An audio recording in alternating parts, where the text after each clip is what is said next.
আসসালামু আলাইকুম, সবাই কেমন আছেন? আশা করি আল্লাহ আপনাদের সবাইকে ভালো রেখেছে।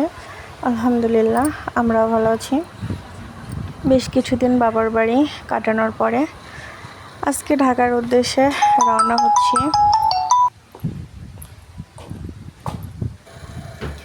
প্রতি বছরই প্রতি মাসেই বাড়ি থেকে দুধ নিয়ে যাওয়া হয়, কারণ ঢাকার দুধ এত পানি, 100 টাকা কেজি নিলেও খাওয়া যায় না পানির মতো, তাই নিয়ে যাচ্ছি। এগুলো হচ্ছে পিঠা, আমার বর চলে গেছে, যদি এদের মধ্যে খাওয়া হয়েছে তাই নিয়ে যাওয়া হচ্ছে। আর এগুলো হচ্ছে আতা ফল, রসুন, গাছে মাত্র শেষ হয়ে গেছে, মাত্র 3টা আতা ফলই ছিল। বর ঢাকা, তাই বরের জন্য নিয়ে যাচ্ছি।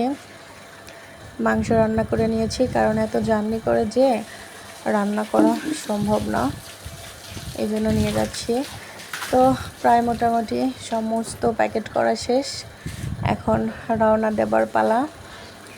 সবাই দোয়া করবেন যেন ভালোভাবে পৌঁছাইতে পারি।